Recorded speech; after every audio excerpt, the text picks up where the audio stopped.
Good morning or good afternoon, ladies and gentlemen. My name is Yurai Uihazi and greetings from Kampala, Uganda.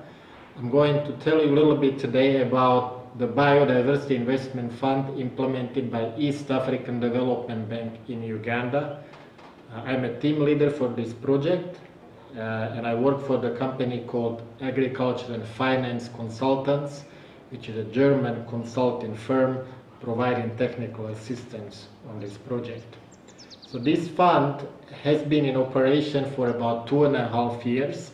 It's a small fund of about 6 million euros and it's managed again by the EADB here in Uganda, and it was capitalized by KfW, German Development Bank.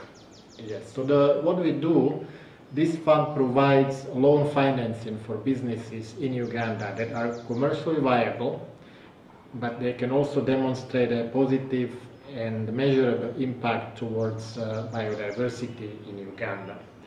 So why do we have a fund like that with this kind of desired impact? So one, for sure, there is a significant funding gap for conservation in Uganda, estimated at about $455 million per year. That's not just private money, primarily public, government, other sources, but the commercial finance in these sectors have been minimal. So this fund trying to be pioneer and actually mobilize potentially other financiers to enter. The sectors that we focus, primarily it's organic agriculture, and this sector is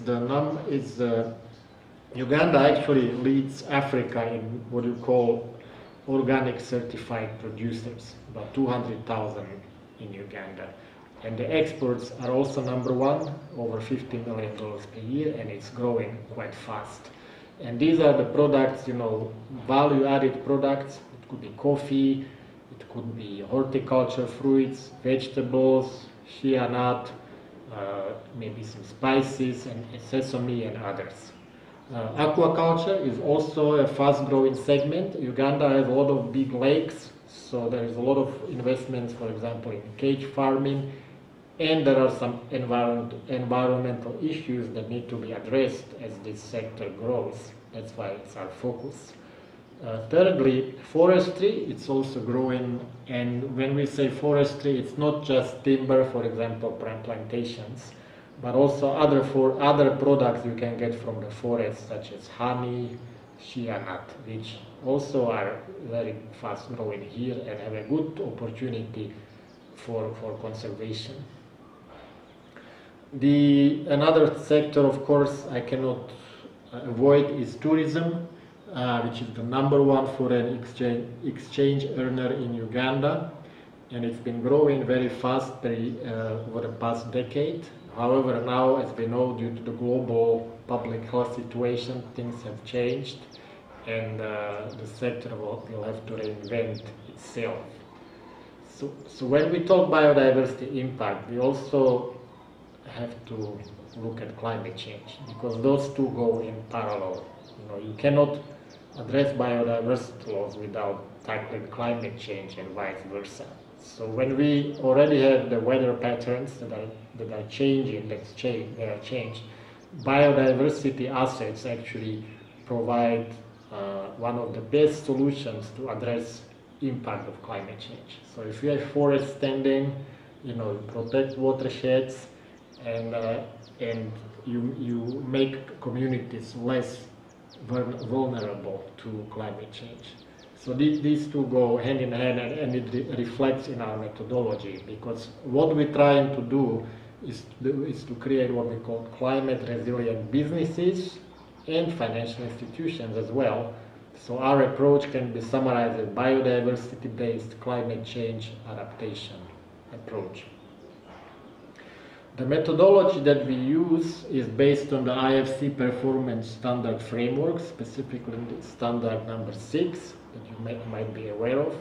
And we looked at it and made it very, I would say, customer friendly to all businesses. SMEs can use it, big businesses can use it. It's not very complicated. We use it during the due diligence and advising the companies. So the first pillar, we have a three-pillar approach. Pillar number one is what we call green operations. We look at how the business uses the resources such as water, waste, energy. Are they deploying solar, for example? Are they minimizing the water use, recycling? So all these issues we look at and then we advise them. Secondly, how inclusive is their business? Are they employing rural people but providing good jobs, not just casual labor? Are they, educating their employees? Are they employing women, youth?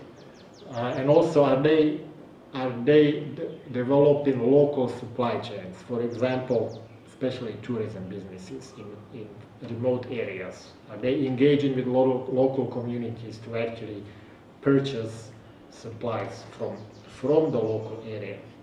And the third pillar is what we call conservation or restoration of habitats.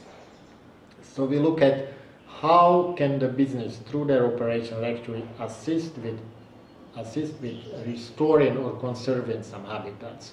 It could be an aquaculture firm deciding to conserve a wetland, or it could be a forestry project maintaining some forest corridor, or same for the agriculture. So that's what is important here. And the way we do this, we actually work hand in hand with those businesses to advise them how to achieve this biodiversity impact. Because many companies come, what we see, and they don't have a problem to follow this, but they simply don't know how. They tell us, you need to tell us what should we do to achieve good biodiversity impact, and that is our role. So we, in short, go beyond the risk. A lot of the financial institutions are focused primarily on risk mitigation.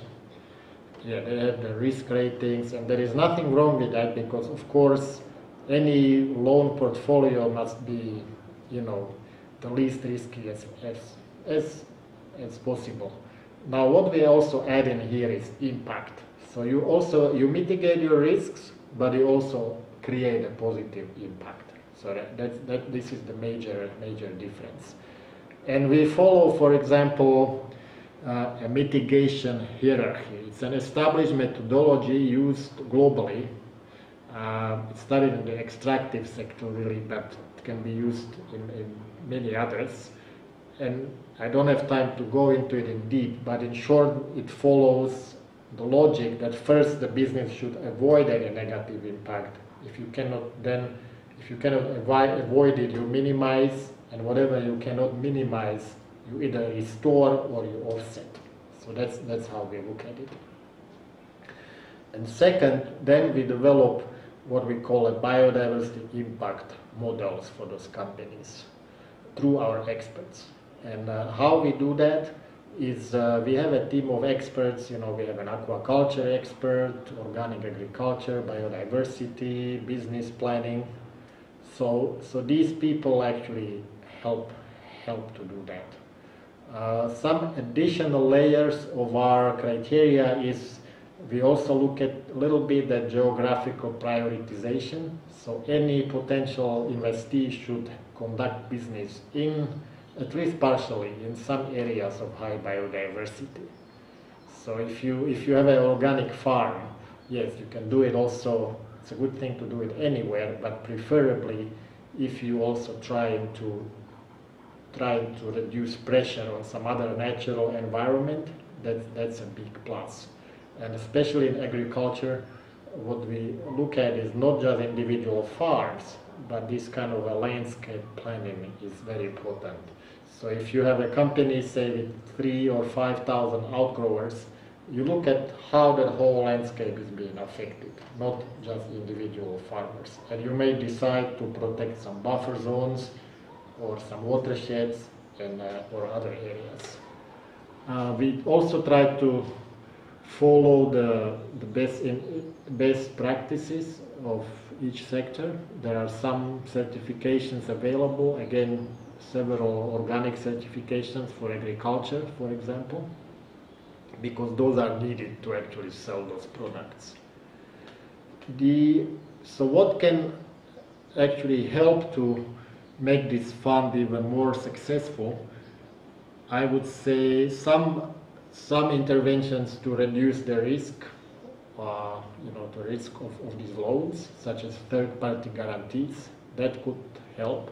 We already work with some institutions to provide it, but if another guarantee facility, for example, for the entire fund was available, it could help, because many businesses may not have enough collateral, for example, to qualify for these loans, even though maybe their capital structure would support it, the cash flows, but still they need some additional security. In some areas, there is also opportunity to partner with other stakeholders in some projects, especially if you're looking again at landscape level. You're looking at honey in northern Uganda. If you are a honey producer, you want to work throughout a bigger region, you probably need the help of some NGO, which could help you with the land use planning, again, where to work, making sure that the biodiversity impact is achieved. And lastly, we find that technical assistance to businesses is important, not just on the biodiversity part, but also on the business part. What are the loans really suitable for these businesses now? For many, it may not be true. They might need more equity.